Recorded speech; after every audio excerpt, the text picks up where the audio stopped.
Hare Ram, Ram Ram, Hare Hare, Hare Krishna, Krishna Krishna, Hare Hare, Hare Ram, Ram Ram, Ram, Hare Hare. Jai Shri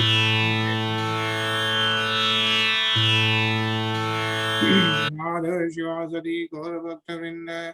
Jai Shri Krishna Chaitanya Prabhu Nityananda. Shri Advaita Gadadhar Shivasati Gaura Bhakta Vrinda. Jai Shri Krishna Chaitanya Prabhu Nityananda. Shri Advaita Gadadhar Shivasati Gaura Bhakta Vrinda. हे कृष्णा करुणा सिंधु दीन बंधो जगतपते गोपेश गोपी कांत राधा तप्त कंचन गौरंगी राधे वृंदावनेश्वरी वृषभानुसुते प्रणमामि हरिप्रिये नारायणं नमस्कृत्य नरं चैव नरोत्तमं देवीं सरस्वतीं व्यासं ततो जयमुदीरये। श्री राधे गोविंद भगवान की जय। श्रीमद् भागवतम की Jai. Hare Krishna. Hare Krishna. Jai.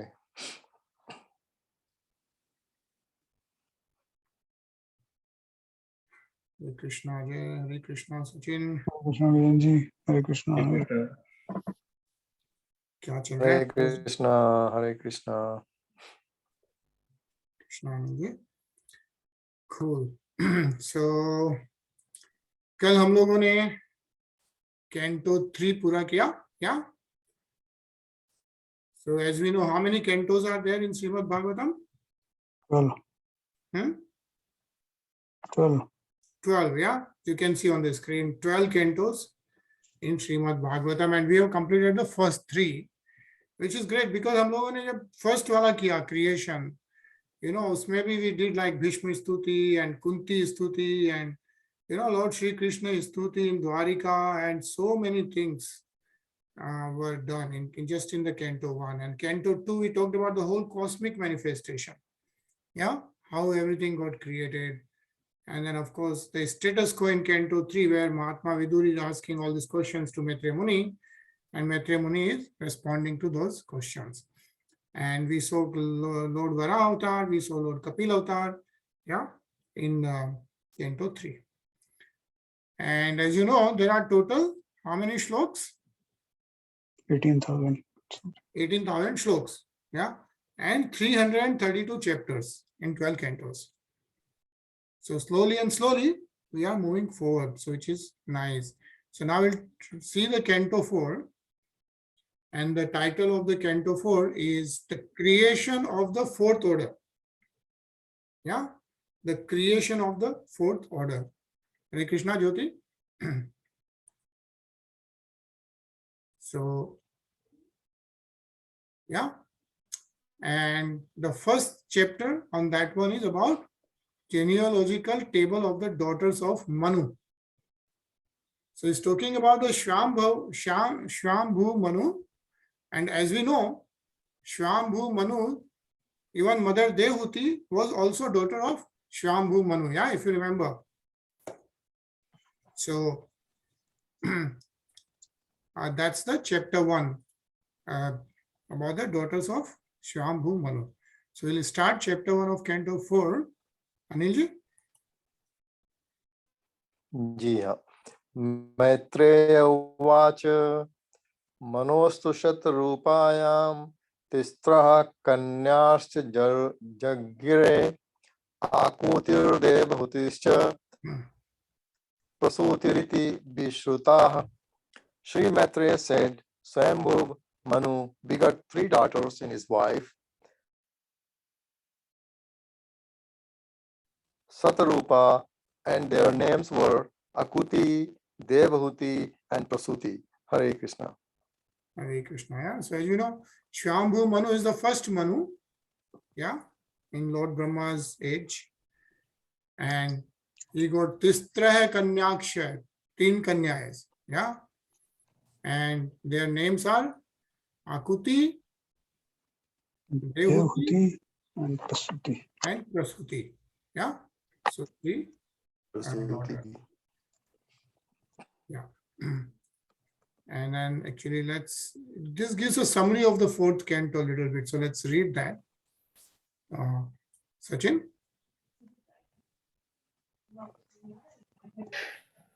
In this fourth canto of Srimad Bhagavatam, there are 31 chapters, and all these chapters describe the secondary creation of Brahma and the Manus. The Supreme Lord himself does the real creation by agitating his material energy. And then, by his order, Brahma, the first living creature in the universe, attempts to create the first planetary systems and their inhabitants, expanding the population through his progeny. Like Manu and other progenitors of living entities who work perpetually under the order of the Supreme Lord. In the first chapter of this fourth canto, there are descriptions of the three daughters of Swayambhu Manu and their descendants. The next 6 chapters describe the sacrifice performed by King Daksha and how it was spoiled. Thereafter, the activities of Maharaja Dhruva are described in 5 chapters. Then in 11 chapters, the activities of King Prithu are described, and the next 8 chapters are devoted to the activities of Pracheta kings. Hare Krishna. Hare Krishna. Yeah, so this is the summary of what are we going to see in this fourth canto. Yeah, where we are going to see the daughters of Manu and then other and the whole hierarchy of things. Yeah. And that's the four chapters, daughters of Shambhu, Manu and their descendants. 6 chapters is about King Daksh, right? As if you know, you remember like King Daksh. And King Daksh, you may remember by just, how he did not invite Lord Shiva into the Havan and all that. Like Parvati is the daughter of King Daksh, yeah. And then the activity of Maharaja Dhruv, as we all of us know, Dhruv Maharaj, yeah. In next 5 chapters, and then King Prithu are described in the next chapters. So, that's kind of a summary. Let's just complete this, Ajay.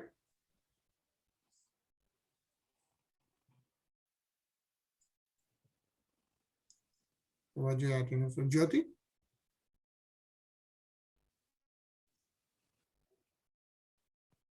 In the first verse of this chapter, Swayambhu Manu had 3 daughters named Akruti, Devahuti, and Prasuti. Of these 3 daughters, one daughter, Devahuti, has already been described along with her husband, Kardama Muni, and her son, Kapila Muni. In this chapter, the descendants of the first daughter, Akruti, will specifically be described. Swayambhu Manu was the son of Brahma. Brahma had many other sons, but Manu's name is specifically mentioned first because he was a great devotee of the Lord. In this verse, there is also the word Cha, indicating that besides the 3 daughters mentioned, Swayambhu Manu also had 2 sons. Hare Krishna. Hare Krishna. Yeah, so we are going to read like how the universe expands. Swayambhu Manu, as we know, was son of Lord Brahma. Yeah, I think if you remember, we read all that in the previous canto. So, yeah.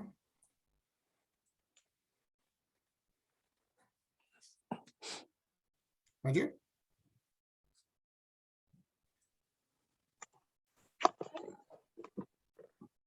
Akutam ruche pradadapi bhatrimati nipa putrika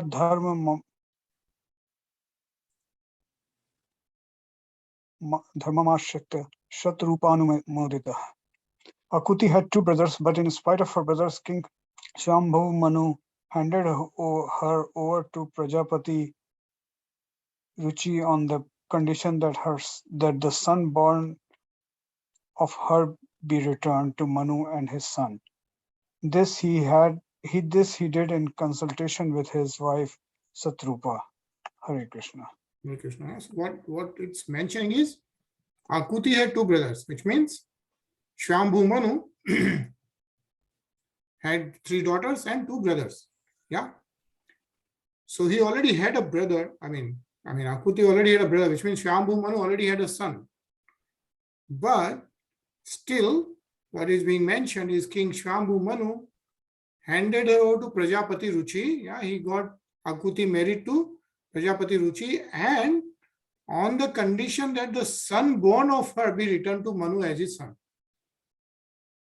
Okay, so the son born to Akuti will be returned to Shambhu Manu as his son, even though he already had two sons. Yeah. And of course, he did it in consultation with wife Satrupa. Yeah.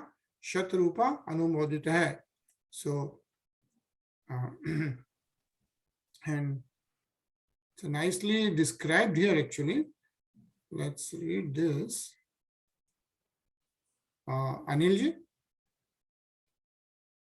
Ji Srila Vishwanatha Chakravarti Thakur comments in this connection that King Manu knew that the Supreme Personality of Godhead would take birth in the womb of Akuti. Therefore, in spite of having two sons, he wanted the particular son born of Akuti because he was ambitious to have the Supreme Personality of Godhead appear as his son and grandson. Manu is the lawgiver of mankind, and since he personally executed the Putrika Dharma, we may accept that such a system may be adopted by mankind also. Thus, even though one has a son, if one wants to have a particular son from one's daughter, one may give one's daughter in charity on the condition that is the opinion of Srila Jiva Goswami. Hare Krishna. Hare Krishna. Yeah. So the reason was because Shambhu Manu knew that Akuti's son is also going to be avatar of Lord Vishnu. Yeah. So that's why he told her to return the son. Next one, Jyoti.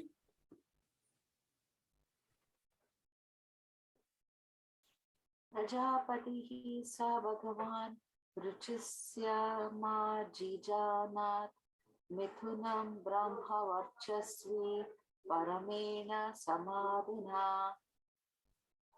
Ruchi was very powerful. His Brahmanical qualifications and was appointed one of the progenitors of the living entities. He got one son and one daughter by his wife Akruti. Hare Krishna. Hare Krishna. Yeah. So what he's saying is Ruchi, Rishi Ruchi and Akuti, they had one son and one daughter. Yeah. Like, see what it says, the word Brahma Varchasi. Says here, right? Brahma Varchasavi.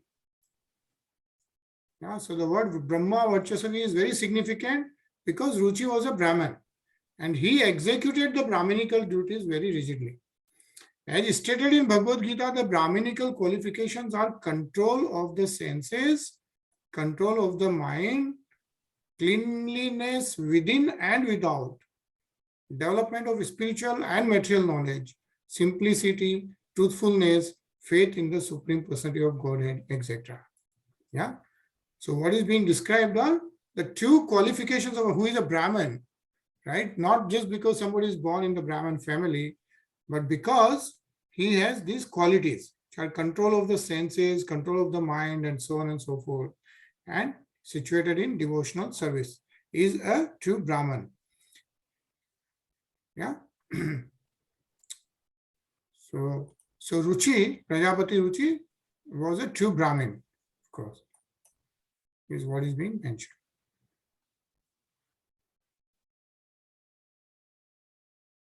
Ajay?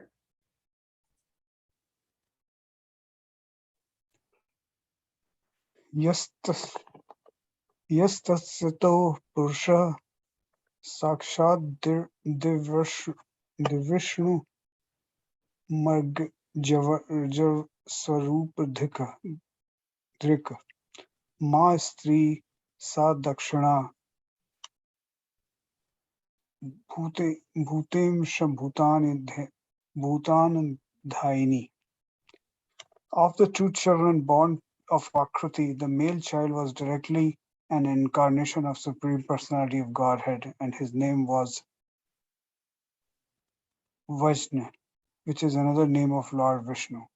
The female child was a partial incarnation of Lakshmi, the goddess of fortune, the eternal consort of Lord Vishnu. Hare Krishna. Hare Krishna. Yeah. So Akuti and Ruchi, Prajapati Ruchi, had two children. One is called Yagya, one son is Yagya, and the other daughter was also incarnation of Lakshmi, the eternal consort of Lord Vishnu. Yeah.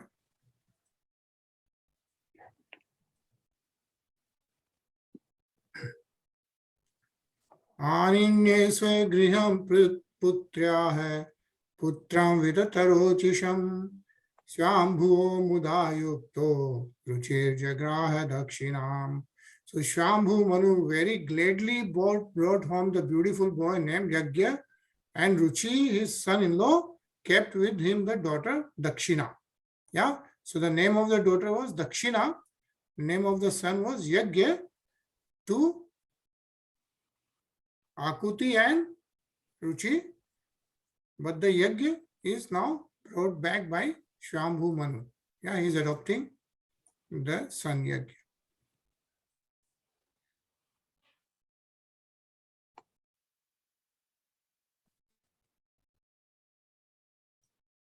Yeah, in Bhagavad Gita, it says the Vedas and Vedic rituals are all meant for understanding the Supreme Personality of Godhead.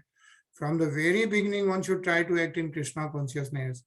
That will be free one from the reactions of material activities.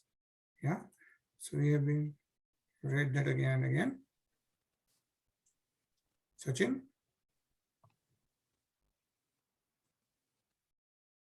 Kamayanam Bhagwan Vaha Yajusham Patihi Tushtaayam Toshamapanno Jana Yad Dwadashat Majan.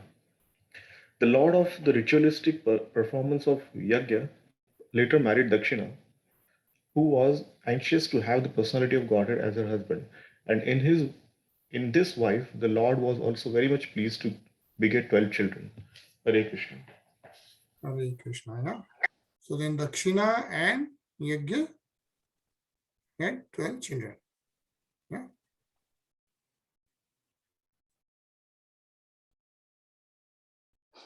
Jyoti?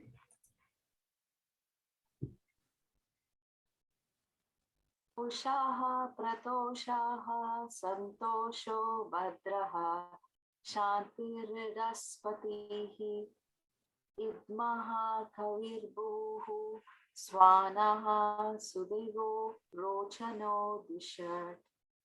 The 12 boys born of Yagna and Dakshina were named Tosha, Pratosha, Santosha, Bhadra, Shanti, Idaspati, Idhama, Kavi, Vibhu, Swana, Sudeva, and Rochana. Hare Krishna. Hare Krishna. Yeah, so those were the 12 sons of Yagya and Dakshina.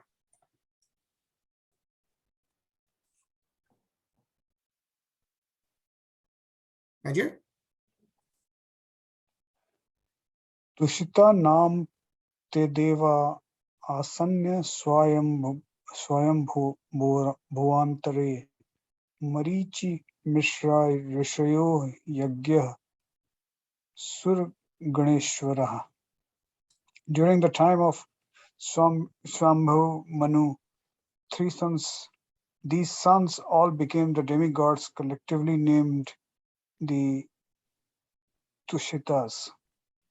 Marichi became the head of the 7 rishis, and Yagna became the king of demigods Indra. Hare Krishna. Hare Krishna. Yeah, so see how everything came together. Swambhu Manu, wife named Satrupa, had 3 daughters and 2 sons. One of the daughter, Mother Dehuti, we already read about how Mother Dehuti got married to Kardam Muni, and then Kapil Muni appeared to them. Akuti now getting married to Ruchi, and then they have 12 sons. We read the name of those sons, right? But That's Yajna and Dakshina, so he have 12 sons. But she has a son Yajna, which is then taken up by Swayambhu Manu. Yeah. So, and then those sons of Yajna and Dakshina, they became the demigods. Yeah, sab devta ho gaye. Like Tusita, Marichi became the head of the 7 rishis. So Sapta Rishi jo hai, yeah, usme Marichi is also one. They are all son of Lord Brahma's descendants. And he became the head of 7 rishis. And Yajna became the king of the demigods, Indra. Yeah, so that's how the Indra came in existence.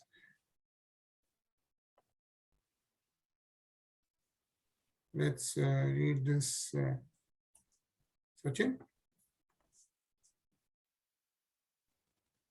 During the life of Swayambhu Manu, 6 kinds of living entities were generated from the demigods, known as the Tusitas, from the sages headed by Marichi, and from descendants of Yajna, king of demigods, and all of them expanded their progeny to observe the order of the Lord, to fill the universe with living entities.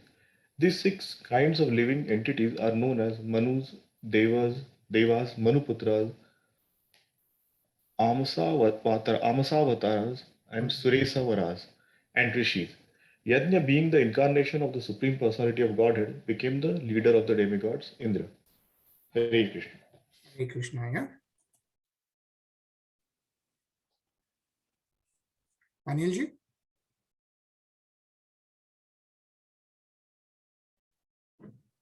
Ji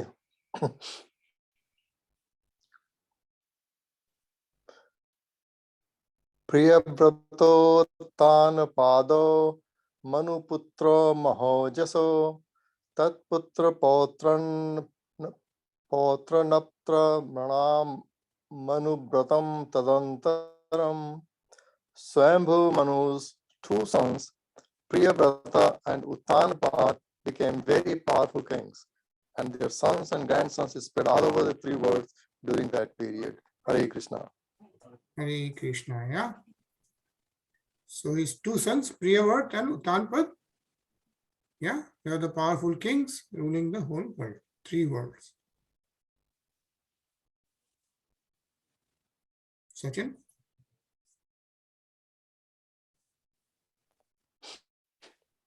Devahutim Dattatat Kardama Yatmajam Manu Tatsambandhi Shruta Prayam Bhavata Gadato Mama.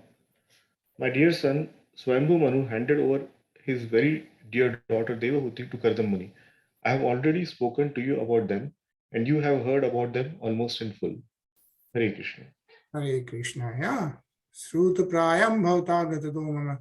So, you know, Maitreya Muni has already told about Mother Devahuti and Kardam Muni in detail. So we have already read about that, is what is being said in this particular shlok. Yeah. Jyoti?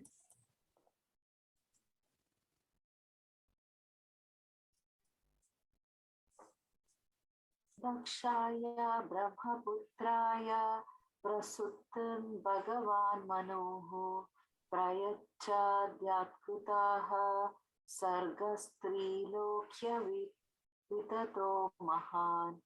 Swayambhu Manu handed over his daughter Prasuti to the son of Brahma named Daksha, who was also one of the progenitors of the living entities. The descendants of Daksha are spread throughout the 3 worlds. Hare Krishna. Hare Krishna, yeah. So how 3 daughters of Swayambhu Manu, like all the great daughters. So Prasuti was then married to King Daksh. Yeah, and we'll read about King Daksh, of course, as we move on. So we are going to pause here today. I think it's a good start for the 4th canto. We start reading about Swayambhu Manu and then his descendants and, you know, how everything is coming together. So, and then this is Thursday, so everyone have a long weekend. We'll see you back on Monday, 10 p.m. EST, yeah? Any comments or anything, suggestions? So otherwise we'll continue seeing this week. We have been seeing like Lord Narsingh Bhagwan's Abhishek directly in Mayapur, yeah? Narsingh Bhagwan's Jayanti last Saturday. So in Mayapur, it was celebrated big time. So that's what we are seeing live recording of that in live, like how it was being done, right? The question, Raj. Yeah. So regarding this 10th canto, right? Don't they read always the 10th canto? It's like the sum of everything, right? Correct. And is each of these canto right the same length, or like how are they? Like some have more content to it, or some have less. Yes. Some are, they are not the same length. It's all just the different theme of each canto. But the 10th canto is the most important one, as you mentioned, right? Because that's where Lord Sri Krishna's avatar is described in Canto 10. That's why it's so much important. And that's why everywhere where they do Srimad Bhagavatam, they only do Canto 10th. Yeah. But it is mentioned that,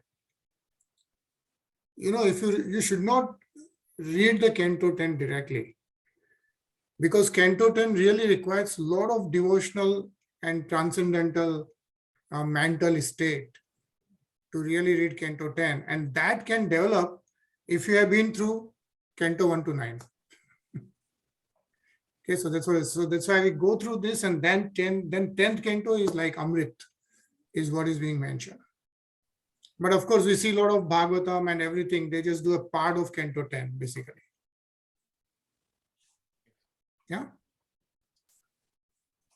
So we'll see Narsingh Bhagwan, and then we'll see on Monday at 10 p.m. Okay. Hare Krishna.